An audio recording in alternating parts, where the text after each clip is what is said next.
Bueno, vamos a empezar. Estoy muy contento, es para mí un momento muy importante este lanzamiento, pero no les voy a decir mucho. Bueno, como ustedes saben, el lanzamiento del libro Perspectivas, una parte de la memoria musical del exilio chileno, y que tiene que ver también con un programa que se llama Perspectivas atrás de la nueva canción chilena. Esto no es ni bueno ni malo, sino muy por el contrario, que pasaba por la onda de Radio Universidad de Chile entre el 2013 y el 2015. Pero eso nomás por el momento. Después les voy a contar un poco más sobre lo que es este trabajo, pero voy a presentar aquí a dos personas que vienen a acompañarme a este lanzamiento, a acompañarnos y hablar un poco de sus trabajos y de este trabajo también. Entonces, aquí a mi derecha, lamentablemente estoy en la extrema izquierda, como siempre, Karen Donoso Fritz. Ella es licenciada y magíster en Historia de la Universidad de Santiago de Chile. Ha realizado investigaciones sobre la historia del siglo XX en Chile sobre temáticas como folclore y representaciones de la cultura popular, políticas culturales durante la dictadura militar, la censura de la prensa e historia y memoria de la cueca chilena. Coautora de varios libros, de los que voy a citar dos: Orden y Bajo Pueblo, los regímenes de Portales y Rosas frente al mundo popular, 1829-1852, el LOM 2015, y la alcaldización de la política, los municipios en la dictadura pinochetista, también LOM 2012. Y ha colaborado en la producción artística de agrupaciones de cueca urbana como investigadora en el proyecto Orquesta Punta Diamante, y en la elaboración del librillo La cueca entre la tradición oral y la tradición escrita. Actualmente está trabajando en un proyecto de investigación que se llama Historia de la música de raíz folclórica en Chile entre 1973 y 1990. Y bueno, está también Rodrigo Alarcón. ¿Puedo pasar la palabra? Rodrigo Alarcón es periodista y licenciado en estética, hombre de radio, ha trabajado para Radio Universidad de Chile conduciendo espacios como Radiópolis, que éramos vecinos en tiempo de las perspectivas. Era muy bonito pasar justo antes del programa de Rodrigo, entonces siempre nos pimponeábamos como saludos, yo desde Francia y él desde Santiago. Y Paisaje Nocturno, y escribiendo para el diario electrónico de la Radio Universidad de Chile, entre otras labores. Ha sido libretista de Radio Música Chilena, ha hecho programas para Red Bull Radio y ha publicado en medios digitales como POTQ, MUS, Cine Chile y Música Popular, entre otros. Fue productor periodístico del programa Sesiones Perdidas, emitido por Canal 13, y ha contribuido en diversas investigaciones sobre música popular. Bueno, con esa presentación ahora le damos la palabra a nuestra querida Karen. Hola, buenas noches. Bueno, primero que todo agradecer a Luis la invitación, muy sorpresiva, y que además llega en un momento muy interesante para mí, porque precisamente estoy desarrollando una investigación que en realidad tiene hartos años de historia, igual que el trabajo que vamos a presentar hoy día, que es este tema del folclore durante la dictadura militar. Por lo tanto, cuando aparece este libro, esta obra, este trabajo, que puede tener muchos nombres además, por el formato, me vino como anillo al dedo. Pero a la vez, cuando lo vi, encontré que era muy difícil hacer una presentación, porque es un trabajo que se presenta por sí mismo. O sea, en cuanto yo compartí la invitación, no hubo nadie que quedara indiferente a este formato que es completamente novedoso para nuestra cultura musical, lectora musical, que es un libro con discos adentro, un libro disco, flexibook, que es el concepto que toma cierto antiguo flexilibro. Como son 4 discos, podría ser un álbum, libro también, donde aparecen 7 artistas, la mayoría de ellos bastante desconocidos para nuestra cultura musical, y con contenidos que obviamente se enlazan con este programa de radio del cual hay una relación directa. Diríamos que este libro es como un hijo de ese programa, ¿no? Que se demoró más meses en salir. Bueno, y el lugar desde el que yo puedo hablar con este libro, obviamente desde la historia, que es la disciplina en la cual me desenvuelvo desde hace algunos años, la que elegí también para acercarme a la música, al estudio de la música chilena, latinoamericana, al estudio de la música popular y de manera más específica lo de raíz folclórica, que son todas las cosas que aparecen además en este trabajo. Y bueno, contarles que obviamente la relación de la historia con la música es bastante nueva y en algunos momentos todavía tensa. Los historiadores no son muy proclives a buscar en esta información, pero a nosotros nos sorprende, por lo menos ya no somos tan pocos, somos bastante, hay algunos en el público incluso, en que buscamos la forma de relacionar entonces la historia con la música, en tanto la música como un sujeto, la música como una acción, como un contexto, y la música como una fuente, como un documento, de donde obtener información para reconstruir nuestra historia cultural. Bueno, y desde ese punto de vista me parece que ese es el primer paso que da este libro, que es ser una parte de nuestra historia, que la historia existe mientras se reconstruye, mientras alguien la reconstruye. Creo que Luis ha hecho un trabajo súper importante desde ese lugar y que queda muy bien plasmado en este documento. Bueno, quiero plantear 4 formas o 4 enfoques de los cuales yo por lo menos me acerqué a este material, a esta obra, a este trabajo. Insisto, tiene muchos nombres por su diversidad de formato. La primera es lo que más me llama la atención, le puse aquí como título Luis y su archivo sonoro, y que es un tema súper importante para quienes investigamos la música, que es la dificultad de encontrar archivos documentales, y que porque dado que en nuestro país no existe una institucionalidad que se haga responsable de esa tarea, y como en otros casos, no sé, en el caso de México, de Colombia, que existen fonotecas nacionales financiadas con presupuesto del Estado, en fin, políticas públicas. Entonces la memoria musical de nuestro país ha quedado como tarea de muchos investigadores como Luis, que recorren los mercados, recorren los persas, comparten con los amigos, intercambian, comparten grabaciones, audios antes en formato vinilo, en discos duros ahora actualmente, y por suerte muchos de ellos han traducido sus pequeñas colecciones privadas en investigaciones o en soportes que nosotros podemos revisar, sobre todo a través de páginas web. Entonces creo que es súper importante situar el trabajo de Luis dentro de ese grupo de personas que son muy muy valiosas. Yo solo voy a nombrar a 3 casos, que es el archivo de música tradicional que lleva Patricia Chavarría desde Concepción, que lo ha construido a partir de sus propias grabaciones en terreno, y que está disponible cada día y ya va a incorporar un mayor material. Bueno, también está el trabajo de nuestro amigo Felipe Solís, quien primero creó el Cancionero de Cueca Chilena, que es un archivo sonoro. Posteriormente, junto con otros investigadores, el archivo de música tropical. Ahora están en el archivo de la música del jazz, pero todo eso está detrás de un gran proyecto de crear una fonoteca nacional digital, con los contenidos además de los discos.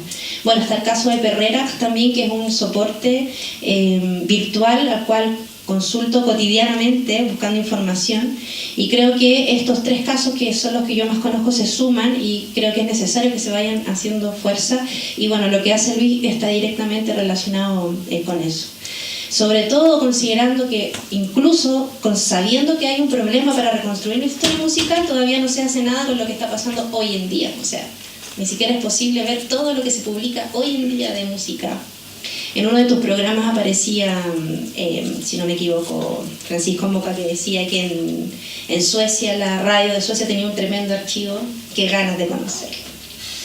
Bueno, un segundo punto, una segunda forma de acercarme a este trabajo es tomando unas palabras que están en la introducción, que es, Luis dice que hay un objetivo, que es que este libro se transforme en un motor de acercarse a este legado que tiene que ver con las grabaciones realizadas fuera del país, en el contexto de la década del 60, pero también en el contexto del exilio.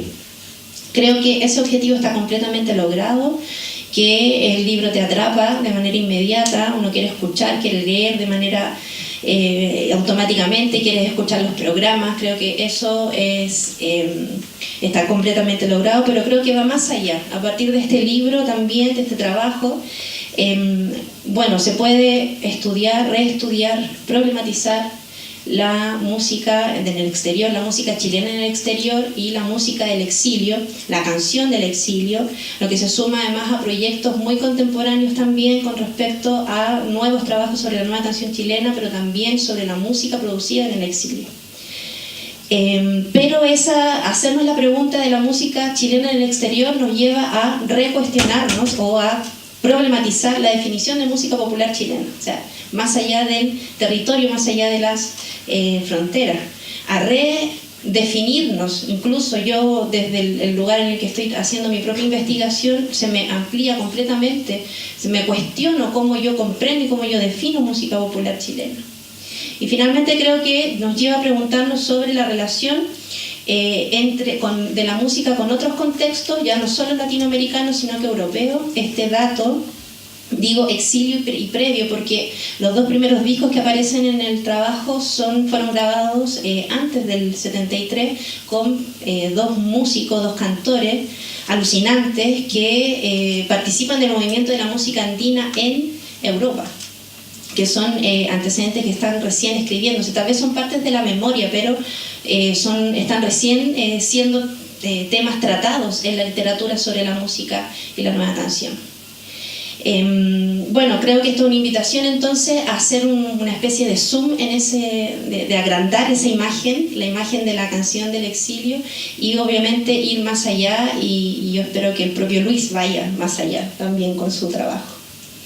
Un tercer punto, bueno, tiene que ver desde una mirada mucho más subjetiva, tiene que ver desde quienes, no habiendo vivido este periodo y ni haber vivido este proceso, nos interesamos con cariño, con respeto a este repertorio musical, con una especie de nostalgia de una época que no vivimos, una constante tratar de rememorar, de reconstruir y de construir también nuestra memoria en función de un periodo que no vivimos. Es que es un poco complejo, pero es una época tan importante en nuestra historia, y es un movimiento musical tan potente, el de la nueva canción chilena, y todas sus ramas y todas sus raíces y sus ramas, que nos provoca a nosotros, a quienes no estuvimos en esa época, querer transportarnos a esa época y revivirla, reconstruirla, recrearla.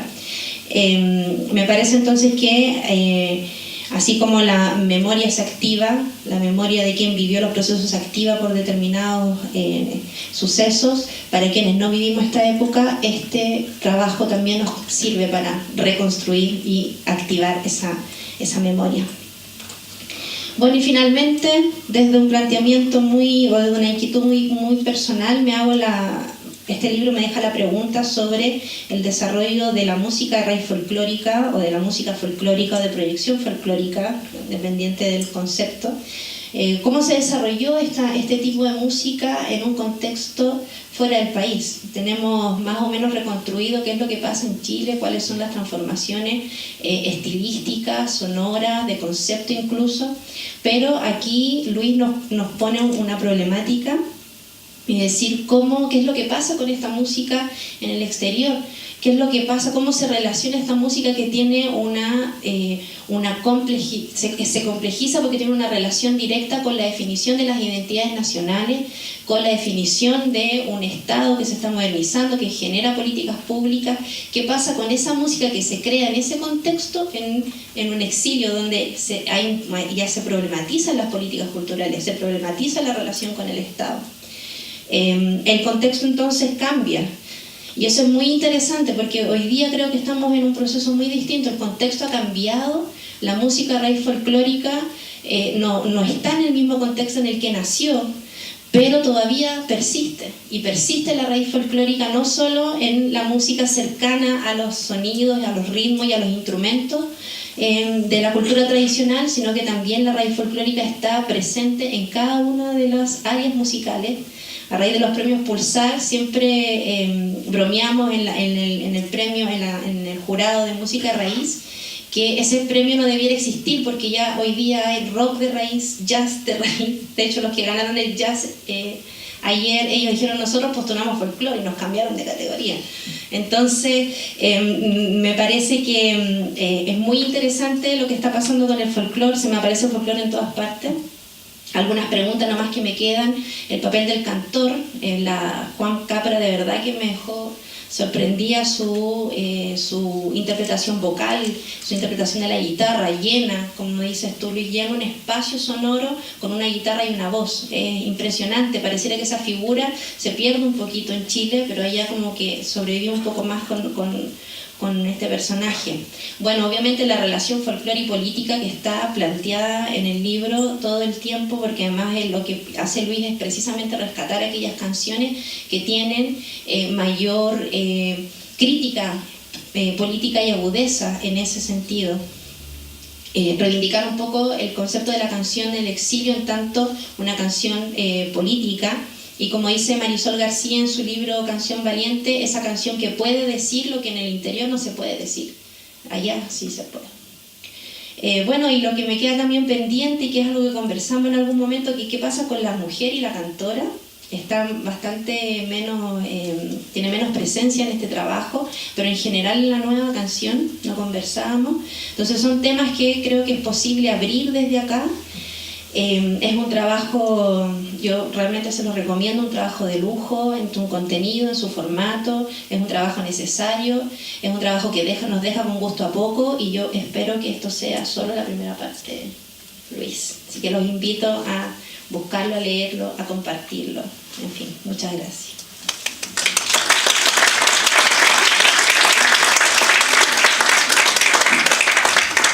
Muchas gracias, Karen. Hay varias cosas muy interesantes también que tienen que ver con lo que desarrollamos en el programa. Entonces, bueno, después voy a hacer las respectivas invitaciones para que escuchen también las perspectivas. Y ahora le damos la palabra a nuestro amigo Rodrigo Alarcón. Muchas gracias. Bueno, yo voy a hablar más que nada del programa de radio, que es como lo primero que yo pienso cuando pienso en las perspectivas, como dice Lucho. ¿Te puedo decir Lucho? Sí, claro. Yo lo conozco como Lucho, ¿no? Pero bueno, creo que las cosas que puedo decir del programa de radio en realidad se proyectan perfectamente en este maravilloso libro que está presentando. Yo me acuerdo que, no sé si ando por ahí, pero quiero igual hacer un pequeño homenaje a Jaime Baeza, que creo que fue un personaje importante en que este programa, que era un podcast al principio, se emitiera en algún momento por radio y llegara a mucha gente. Jaime Baeza era el conductor de un programa que se llama Perdido en el Espacio, y era muy raro que él estuviera recomendando esto, porque Perdido en el Espacio toca una música completamente ajena a lo que está en este libro, pero bueno, él se encargó de eso. Yo llegué personalmente a través de él a lo que entonces era un podcast que hacía alguien que estaba en Francia, que al parecer tenía muchos discos, era como una cosa bien extraña. Y era muy impresionante, realmente era muy impresionante. Era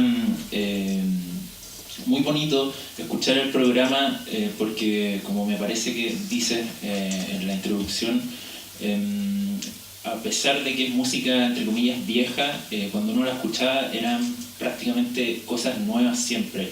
Al menos esa fue mi experiencia. De los 7 artistas que hay aquí, yo creo que antes de escuchar este programa habría reconocido 2 o 3, y reconocido así como el nombre, no con un conocimiento profundo. Y escuchando este programa uno se encontraba con gente como Juan Capra, como Francisco Roca, que están aquí en el libro, y que sus historias eran bastante desconocidas. Yo creo que siguen siendo bastante desconocidas. Si salimos a la calle y le preguntamos a la gente quiénes son Juan Capra y Francisco Roca, probablemente no mucha gente pueda dar algún dato. Y son historias bien impresionantes. Entonces, eso era muy interesante del programa, del podcast. Uno siempre aprendía, uno siempre se encontraba con cosas nuevas, y quiero subrayar eso, que siempre se aprendía.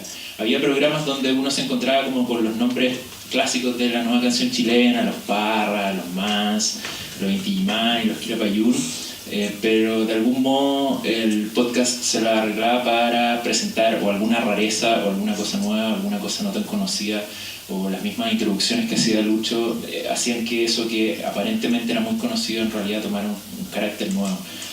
Y hay un tercer aspecto del programa que quería destacar, y que la verdad es que no lo recordaba tan bien, pero preparando esto me estuve dando vueltas de nuevo en el blog y en los podcasts y no me acordaba de eso, y era que Lucho de repente hacía cosas que eran medias antojadizas, pero que eran muy entretenidas. Me acuerdo de un programa, o sea, no me acuerdo, lo encontré en realidad, que él tituló Rostros de una nueva canción, y que fue muy entretenido porque lo que hizo fue que tomó solo vinilos que tienen carátulas donde salen rostros de músicos y se fue a pasear por un parque en París, ¿no? Y se sacó fotos. Entonces es muy divertido ver a, comillas, Ángel Parra hincado ante un maniquí, a Caetano Veloso sentado muy campante ahí en el otoño en París, y a Patricio Castillo, a Víctor Jara. Era parte de la experiencia del podcast. Musicalmente no había quizás una gran coherencia en ese ejercicio, pero era muy entretenido y así uno iba aprendiendo y uno iba pensando también de una manera distinta en esta música. Él siempre trataba también Lucho trataba siempre de conectarlo con lo que pasaba en Chile en ese momento, hace 5 años atrás, y lo otro que también siempre era muy emocionante era escuchar a gente como el mismo Francisco Roca, Julio Hauser, por ejemplo, hablando con él, hablando de una manera muy distendida, muy cálida, como era en general el tono del programa. Había muy poca solemnidad, y eso siempre creo yo que se agradece, pero al mismo tiempo había una cercanía y una calidez, repito, que era muy bonita. Junto con el podcast venía lo que hacía Lucho, que era subir cada uno de los discos, y eso también era algo muy impresionante. Había un blog donde uno no solo podía escuchar el programa, sino que en un par de minutos bajarse todos estos discos y tenerlos impecables en su computador. Ahora como que parece casi prehistórico esto, porque uno está más acostumbrado al streaming y todas estas cosas, pero en ese tiempo era algo como para agradecer. Karen nombró también otra gente que se ha dado ese trabajo, y era realmente como emocionante encontrarse con todos esos discos. No era tan emocionante como encontrarlo obviamente en una pila de vinilos, pero era una sensación, creo yo, relativamente cercana, porque era música o nueva, o música que uno pensaba que nunca jamás iba a encontrar, o en las carátulas escaneadas. Y bueno, ahí también uno se pregunta ¿por qué alguien hace esto? ¿Por qué se gasta su valioso tiempo probablemente en hacer esto? Y no queda más que agradecer que alguien se diera el trabajo de hacer cada una de esas cosas. Quiero detenerme en eso, quiero destacarlo porque muchas veces uno piensa en las cosas más negativas que nos ha traído Internet y las relaciones digitales, pero hay como una parte bien positiva y bien noble de esto. O sea, si no fuera por gente como Lucho que ha hecho eso, mucha de esta música, muchos no la habríamos escuchado, ni siquiera nos habríamos enterado. Entonces creo que es bueno destacarlo. Y además suplen obviamente una labor que los canales más formales o más institucionales no han hecho. Estos discos fueron editados por sellos, fueron distribuidos por gente, fueron, en fin, catalogados, y todo eso en algunos casos se perdió o está muy escondido, es muy difícil llegar a eso. Y hay gente como Lucho que se ha encargado de hacer simplemente esa pega. Si no están los canales formales, aparecen los canales más informales, y creo que es muy valioso hacerlo a cambio de no sé qué, en realidad probablemente simplemente por vocación y por gusto, y eso obviamente es muy bonito. Uno se encontraba unas cosas tan raras. Aquí tenía anotado algo que se me había olvidado, pero había un programa de versiones de canciones de la nueva canción o de música latinoamericana, y Lucho ponía unos grupos finlandeses cantando música de Chile o de Uruguay. ¿De dónde salen estas cosas? Tú todavía me lo pregunto, pero bueno. Era realmente muy emocionante escuchar eso también, sabiendo que estaba a la distancia, que él estaba en París, que estaba en alguna parte, y uno estaba acá y lo podía escuchar primero en un podcast, luego a través de la radio. Yo no me voy a meter tanto en el tema como de la historia, la memoria. Creo que Karen ya podía hacerlo obviamente de manera mucho más certera, así que lo último que quiero hacer es destacar también la experiencia de hacer un programa de radio, más allá si se emite por una radio o si se emite como podcast o como sea, en realidad creo que es más o menos lo mismo. Y quiero leerle un pequeño texto que encontré en el blog. Estas cosas yo creo que tú las escribías un poco sin saber que la iba a leer alguien después de varios años más, pero es muy bonito lo que dice, porque en algún momento Lucho empieza a hacer el programa con mayor constancia, tenía que cumplir con un programa semanal, si no me equivoco. Dice que claro, que el programa y hacer radio se le vuelve algo muy parecido a correr una maratón. Dice, un maratón de experiencias, de conversaciones, de música, de aprender, de proyectarse, de entender. Algo como subirse en la máquina del tiempo y viajar con nuestros ojos de ahora, nuestros oídos de ahora, nuestra comprensión de ahora, pero abiertos para este viaje inmersivo. Un maratón también de trabajo que se ha hecho con tanto cariño que a veces nos olvidamos de los otros trabajos que tenemos y a veces nos retan. Así que para este programa no nos cansamos, fuimos a buscar los temas que queríamos escuchar y es simplemente lo que nuestros oídos nos pedían. Eso está escrito en el blog, se puede leer todavía. Y creo que condensa mucha verdad de lo que significa hacer un programa de radio musical, cómo eran las perspectivas. De verdad que es como un maratón, es como que uno corre y corre y corre y corre y no termina nunca, pero al mismo tiempo uno, no sé si ustedes corren, pero cuando uno corre mucho rato se empieza como a entrar como una especie de trance y se concentra mucho en ese ejercicio. Y es muy bonito que Lucho use la palabra viaje inmersivo, porque de verdad cuando uno hace radio y lo hace bien y lo hace con gusto, de verdad que es como un viaje inmersivo que casi se convierte en un espacio diferenciado. Eso se nota cuando uno está en el estudio, cuando uno está grabando, cuando uno está armando un programa, y se nota cuando uno escucha también los programas. Es muy bonito la experiencia de escuchar radio, de que hay una persona, en este caso al otro lado del Atlántico, escogiendo canciones, contando historias y compartiendo algo, conversando de algún modo con uno. Es como el cliché de la magia de la radio, pero de verdad que es así. Cuando se emitía por radio más tenía el encanto de como la figura del DJ nocturno, que yo lo encuentro así muy cautivadora. Como que Lucho tenía un tono de voz incluso y un ritmo de locución que era muy cercano y era muy encantador escucharlo. Y a mí me pasaba que como él decía, yo salía al aire después, entonces yo sabía que tenía que de algún modo no replicar lo que él hacía. Obviamente yo hacía un programa que era distinto, pero mantener un poco ese tono y estar a la altura. Finalmente no tengo idea cuántos auditores me dejaba Lucho, no sé pero sabía que la gente que hubiera ahí estaba en algo importante, entonces había que continuar con eso. Y es bonita la figura del maratón también, porque cuando uno empieza a hacer un programa así como que correr, también uno empieza a encontrarse como con desvíos. Y Lucho parte con este programa que es sobre nueva canción chilena, pero hay programas que no se tratan de la nueva canción chilena en sí, se tratan de otras cosas. Hay programas de rock de los 60, de rock cubano, de rock brasileño, y eso es lo que pasa, que uno está haciendo un programa y se le ocurre una cosa y se le ocurre otra cosa y dice, después voy a hacer esto, después aparece otra cosa, entonces como que uno se va metiendo por desvíos y otros desvíos y otros desvíos. Y al final es una tarea interminable. Pero bueno, quiero terminar sobre todo con eso que les decía de que hay alguien ahí que está escogiendo canciones, escogiendo música, contando historias y dándose el trabajo de compartirlas con otras personas. Más allá de que la radio obviamente no es lo que era hace muchos años atrás.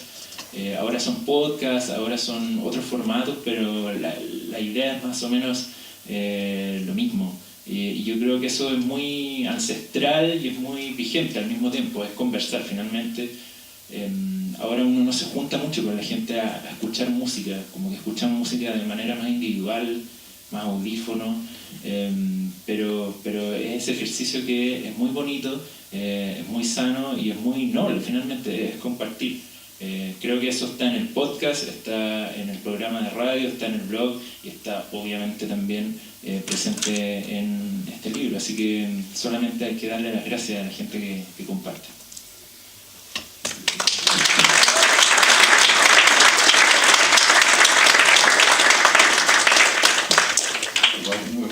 gracias a ambos, muchas gracias también Rodrigo, porque, o sea, como que ya partí en el viaje inmersivo en la época en que hacía radio. Y, cierto, era algo súper particular. Yo me fui en el 92 a Francia y nada, en ese tiempo no existía internet y todo eso, entonces, o sea, era incipiente, existía. Y nada, fui a estudiar cine, empecé a hacer cine de animación y empecé a hacer videoclip de música electrónica y por lo mismo empecé a pasar discos en clubes de música techno, la gente bailaba y estaba muy metido en un rollo que era muy cercano a la electrónica, al techno, a la inditrónica, como se habla acá. Por los videoclips que hacía videoclips para bandas que me gustaban mucho. Y entonces, bueno, siempre fui un poco cachurero, entonces iba a un montón de ferias persas, a ventas de garage, pero así como en la calle. Entonces, en Francia te encontrás con pilas y pilas de discos, y obvio, me tiraba encima de los vinilos porque me encantaba, tenía una colección, pero que era electrónica. Y de repente empecé a encontrar una cantidad de discos chilenos que era impresionante. Y entre esos discos chilenos había muchos discos que yo había escuchado en mi casa cuando niño, porque bueno, mi viejo eran militantes de izquierda, tuvieron problemas políticos también, vivieron en Chile, pero lo escuchábamos en cassette. Entonces las mismas ediciones copiadas en cassette estaban ahí y era súper raro encontrarse con canciones que no había escuchado hace 20, 30 años y me las sabía de memoria, las sabía cantar y todo eso, entonces era, qué loco esta cuestión. Entonces lo juntaba, las ponía de lado y bueno, fue pasando el tiempo, llegó el 2006, entonces ahí como que se prendió una cosita de ¿qué está pasando en Chile? La revolución pingüina. Después llegó el 2011, ¿qué cresta está pasando en Chile? Por fin está pasando algo. O sea, cuando uno se fue el 92, cree que en Chile no va a pasar nada nunca más. ¿Sí? Que la transición no es una transición porque se queda estancada en el mismo lugar. Y bueno, podemos seguir hablando de eso durante, ojalá que se acabe pronto, pero... bueno, paralelamente empecé a trabajar como audiovisualista con la Asociación de Presos Políticos Chilenos en Francia, que estaban constituyendo un archivo de video, eran entrevistas, sobre todo testimonios de militantes de chilenas y chilenos que estaban en el exilio, y me empecé a meter como en la época, ¿sí? Porque ellos, bueno, se fueron en el 73, el 74, algunos en los 80, pero, o sea, frente a mí veía jóvenes que hablaban a un chileno, hablaban de su experiencia chilena, que, o sea, éramos iguales, y ellos empezaban a contar una cosa que me parecía genial, porque iba mucho más allá del relato que uno tiene sobre esa época. El relato que nosotros tenemos de la Unidad Popular, bueno, se habla de Allende, se habla de... es súper institucional al final. Y empezaba a ver que en distintos lugares empezaban a suceder cosas súper interesantes, en sindicatos, en el complejo maderero Panguipulli, en lugares así. Entonces era políticamente súper potente ver la diversidad que existía. Pero también me acertaba una pregunta. O sea, Allende se presenta a la primera elección en 1952. En 1970 estamos justo después de mayo del 68.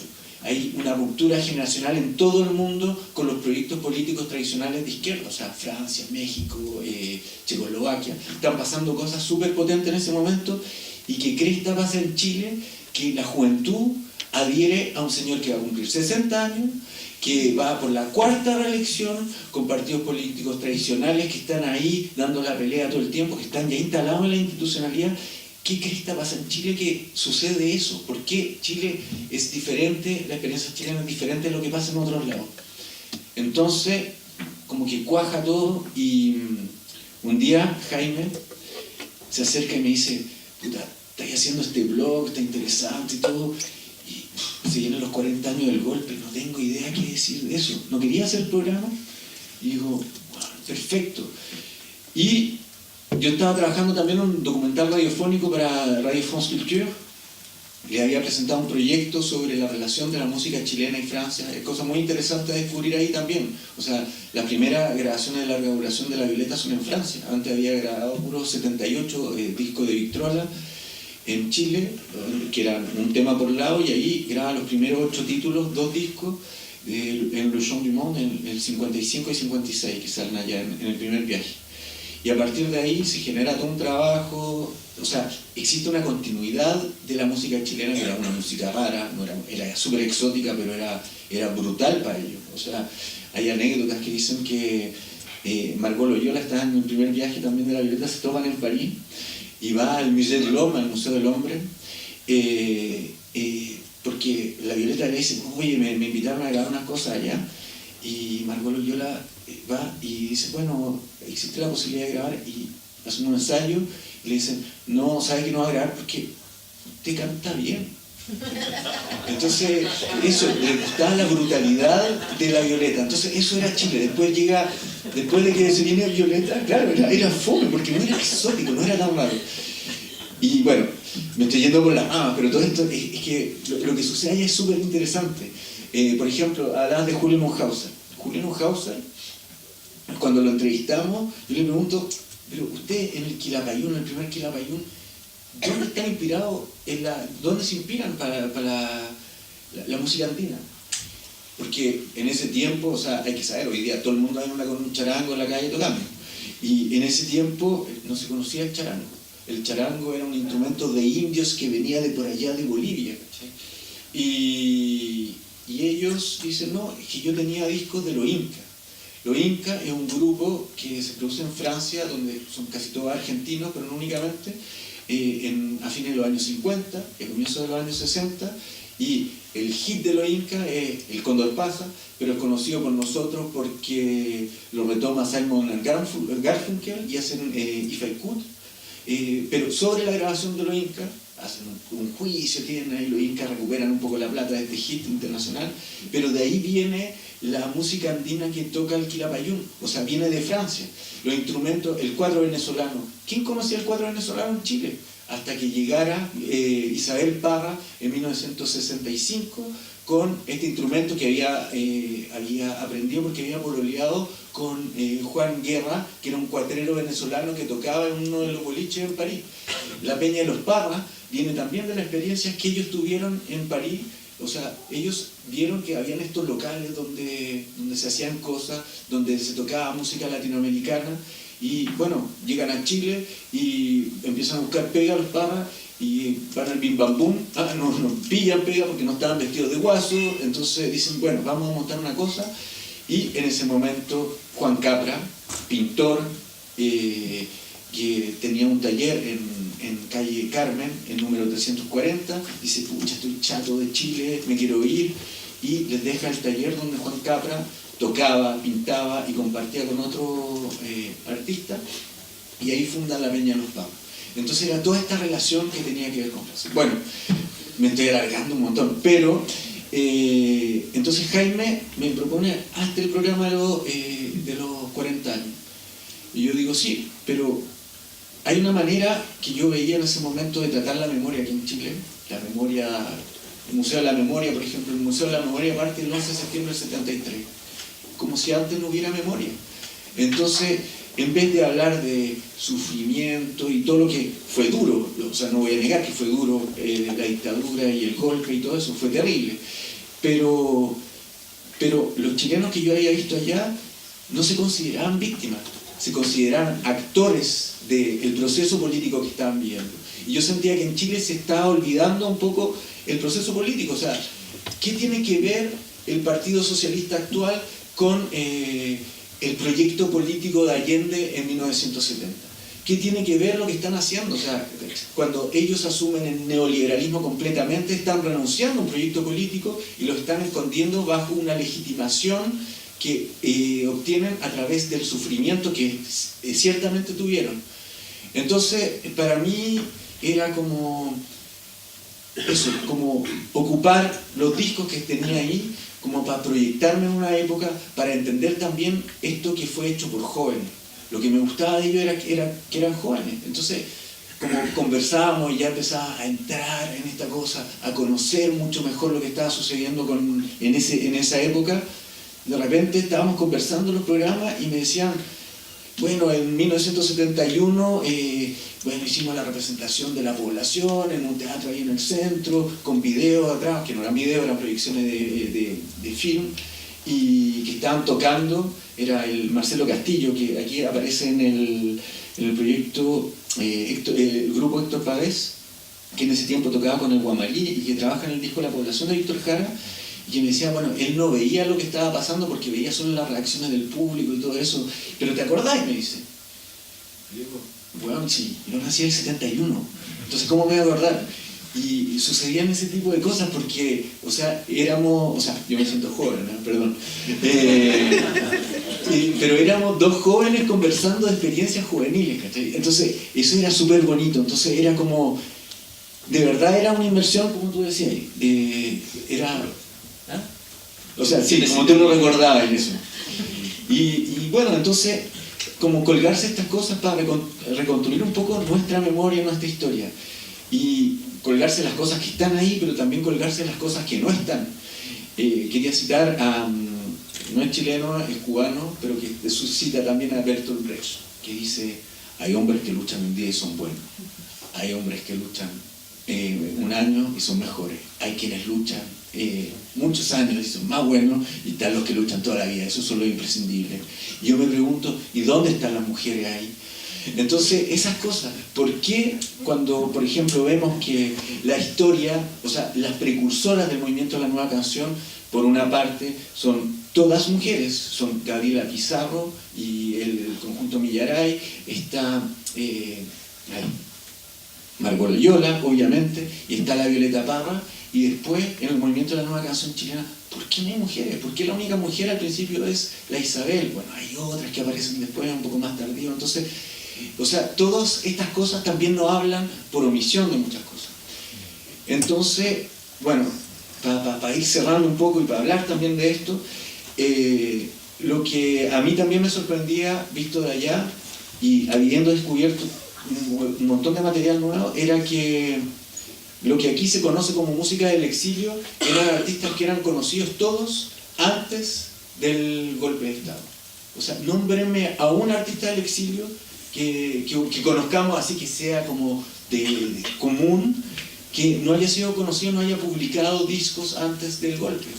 Entonces existían un montón de artistas que, o sea, totalmente invisibilizados, que habían hecho obras que para mí son súper interesantes, y es lo que a través de este objetito, que es un librito, pero más que un libro, es un disco, un compilado, que quise un poco o sea, llamar la atención sobre ello, y porque son obras súper interesantes y son obras que son muy distintas a lo que sucedía en Chile. Son obras que de repente están hechas con mucha rabia, una rabia que aquí en Chile estaba muy contenida después del golpe, y que a mí me parecen fenomenales. Entonces voy a hablar de esto. Entonces esto es un formato que también, buscando en esas pilas de discos, descubrí unos números franceses de una revista que se llama Sonorama, que es de 1960, que es, si se fijan, esto tiene una espiral acá, tiene un hoyito al centro, y tiene la gracia que cuando uno lo abre, y eso cuando la primera vez lo vi, dije, qué loco,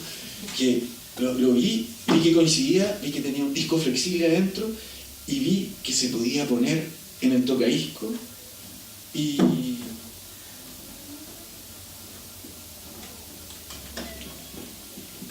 vamos a escuchar un pedacito de El Canto a la Pampa, la primera grabación que retomaba después por el Quilapayún, pero es Juan Capra, un artista que murió aquí en el barrio Las Tarrias, justo después del fin de la dictadura.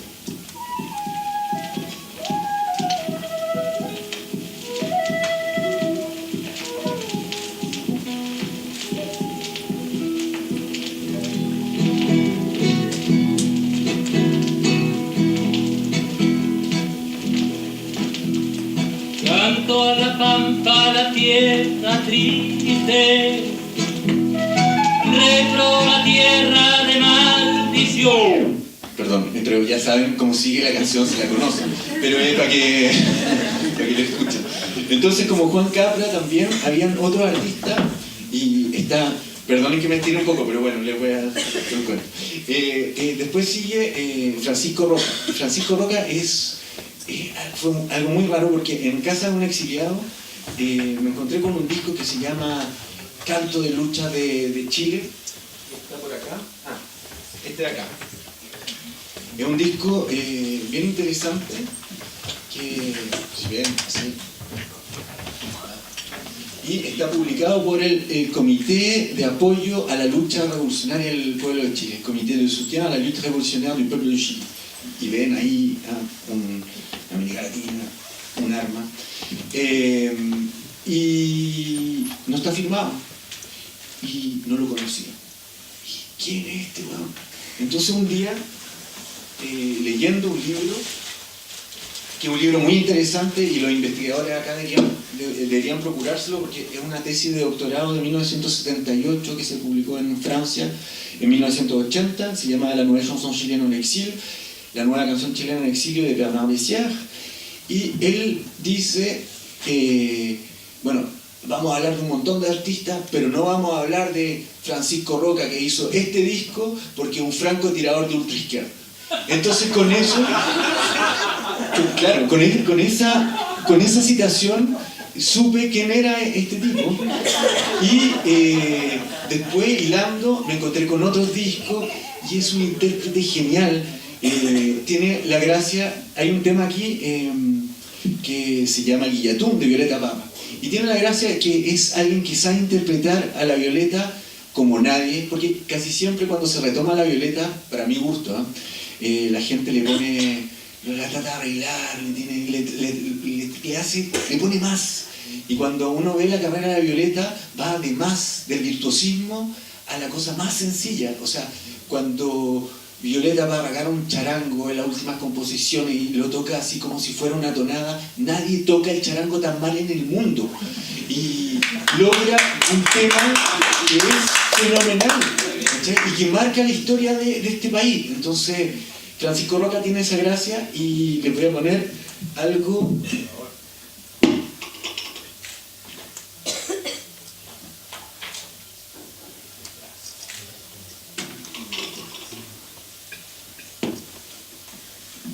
Este tiene hartas papas fritas, pero bueno. Es el Guillatún y es de 1976, antes de Nevermind the Bollocks de los Sex Pistols.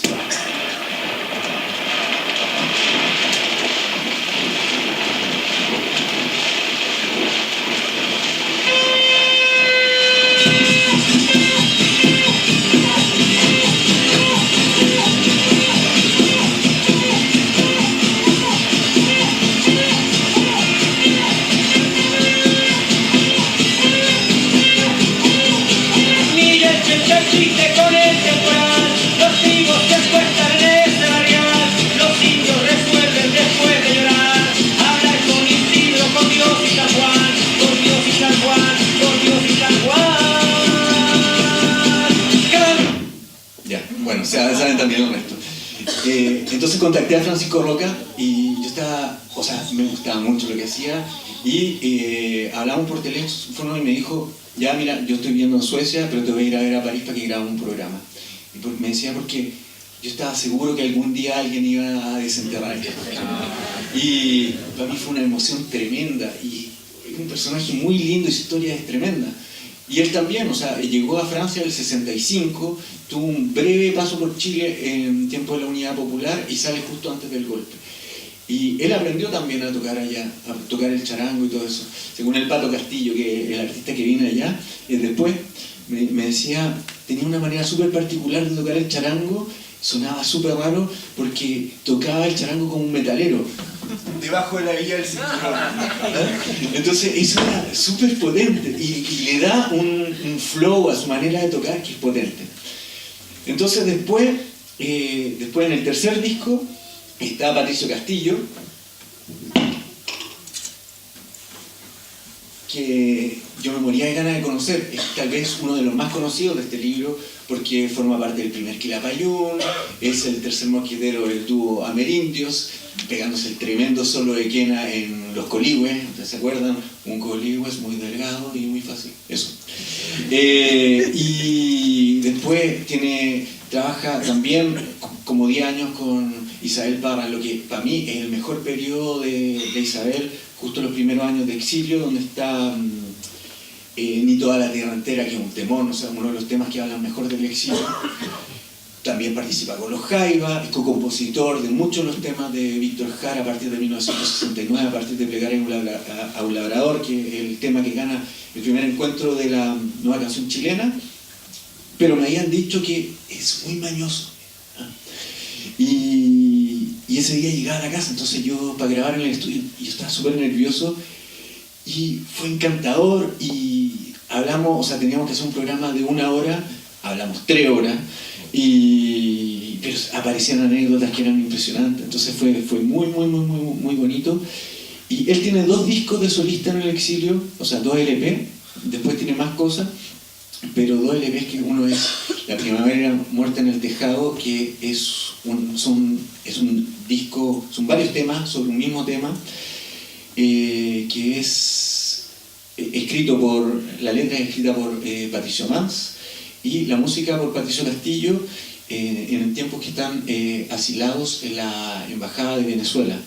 Patricio Mans le cuenta que un día que vio el día del 11 a una mujer arriba de un techo peleando con la pistola en mano contra tanques y soldados. Entonces el Pato le dice, ¿qué es esa weá? Hagamos un tema. Y el Pato Mans hace 5 temas y la música la hace el Pato. Es un disco total, y aquí vamos a escuchar en el tercer disco, el disco verde, un extracto de Las Manadas, y un tema que tiene la particularidad que está hecho en guitarra traspuesta, lo que también le da un lado súper potente.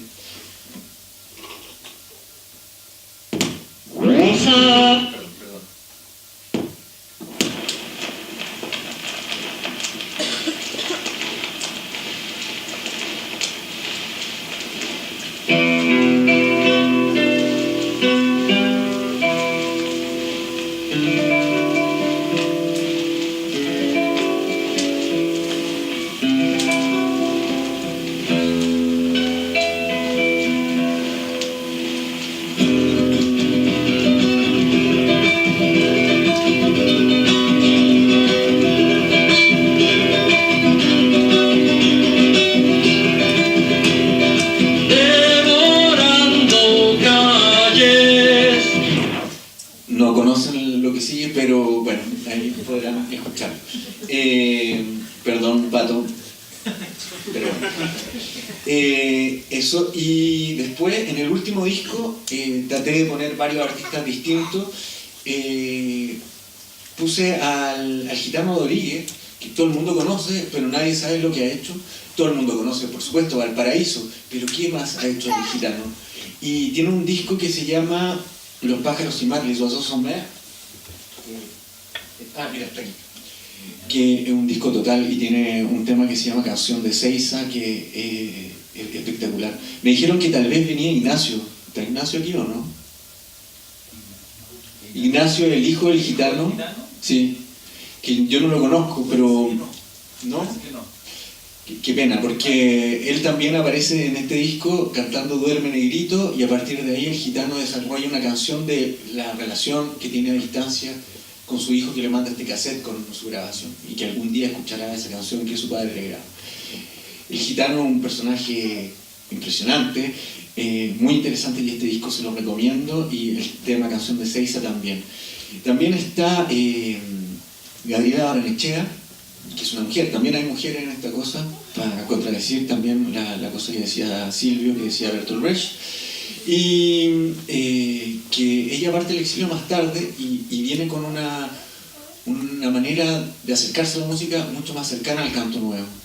Está también un dúo que se llama Jorge y Beb, Jorge Radich y Beb Mongayá. Ahí hay otra mujer, pero ella no es chilena, y que tiene un disco autoproducido que se llama Cantos Libres de América Latina, y que es un disco potente.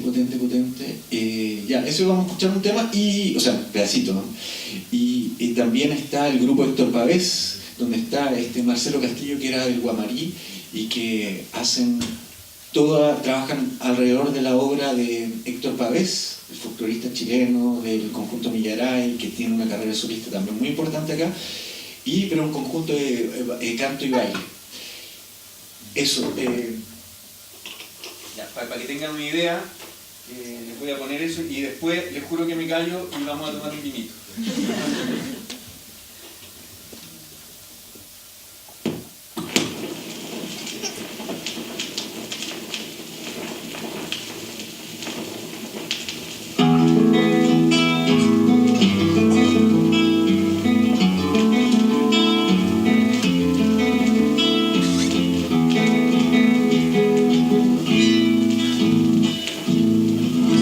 navega el tiempo, pájaro cruento, herido de dolor.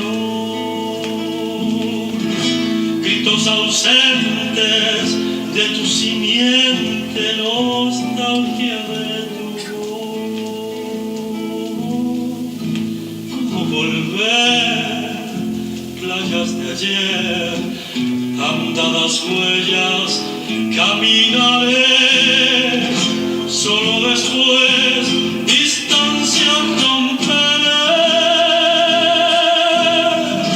El río azul cabalgaré, estrellas, la cruz del sur.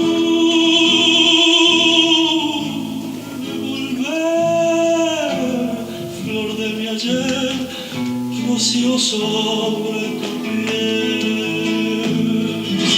Así empapado de tu mirada, de nuevo renacer.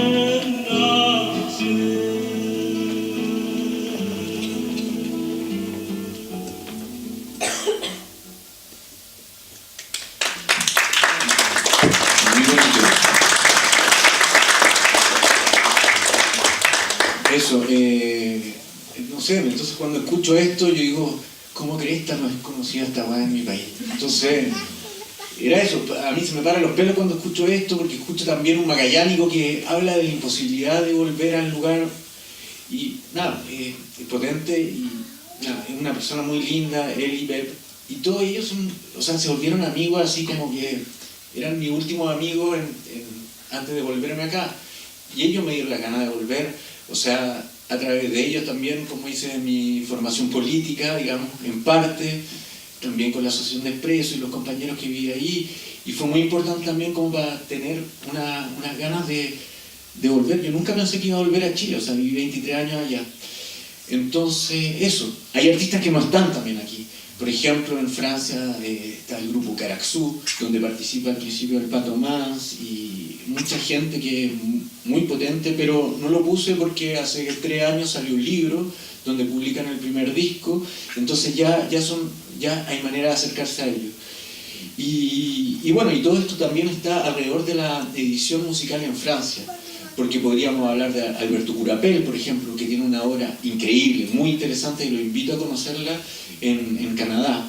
Está el grupo Machitún de Chile, cuyo primer disco es para despeinar, pero ellos trabajan en Bélgica, del grupo Raíz, pero hay un montón. O sea, aquí hay coleccionistas en esta sala y que tienen colecciones sobre la edición musical del exilio que son muchísimo más grandes que la que yo tengo y que son potentes, y ojalá que puedan ponerla a disposición de algún investigador o algo, porque creo que es súper importante ir a conocerse también a través de los ojos, como nos miramos desde allá.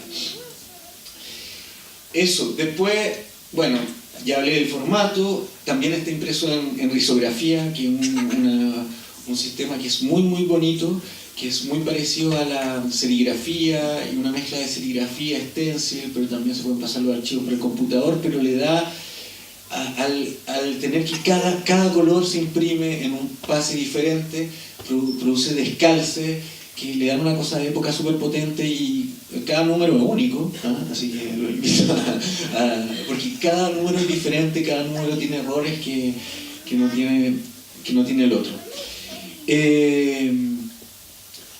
Eso, nada, esto se generó en el exilio después del golpe.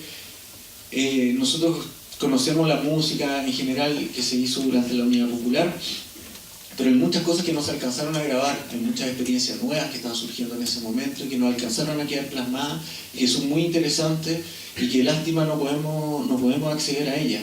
Pero esto era un proceso en devenir.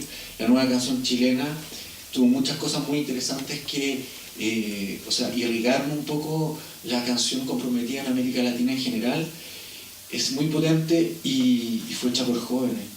Y para mí eso es lo más importante al final, es como la juventud.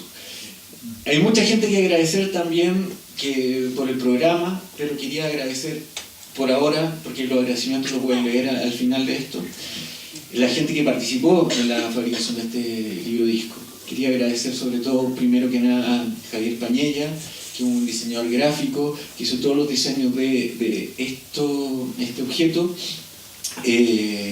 También me aconsejó de trabajar con la gente de Ojo por Ojo, con Pablo Madrid y Isadora Díaz, que tienen este proceso de risografía que es fenomenal y que fue muy bonito trabajar un montón de días con ellos ahí en la imprenta.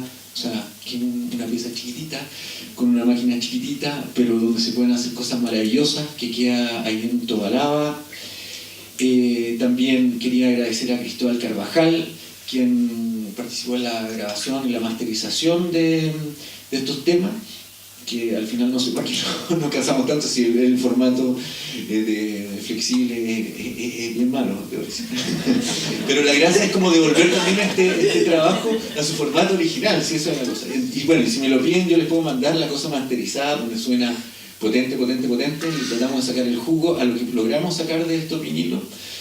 Quiero agradecer también a Jorge Castillo, periodista y coleccionista, que nos ayudó también en la difusión. Y quería agradecer a Romina von Borges y a Javier Herrera, quienes se pegaron toda la tarea de corregir los textos que tenían harta falta. Eso, pero que fueron hechos con mucho cariño, porque todo este trabajo, o sea, para mí es amor. Así que eso. Gracias al Teatro Ictus, también al Consejo Nacional de la Cultura y las Artes, porque nos ayudó en este proyecto. Y por último quiero decir que este libro disco, si no lo compran o si saben que hay gente que está interesada y no saben cómo pillarlo, está en Needle, en la tienda que queda en Metro Bellas Artes, y en el drugstore. Va a estar en la tienda nacional, hay unos poquitos ejemplares ahí. Va a estar Entre Oídos, que queda en Torres de Tajamar, y va también a estar en la librería Ojo por Ojo, que los invito a conocer, que queda en el Centro Comercial Los Lagos, en Providencia, entre Luis Taller Ojeda y Holanda. Muchas gracias, disculpen que me alargué mucho, pero...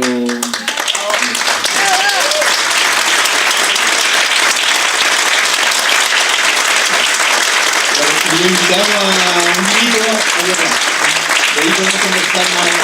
Muchas gracias.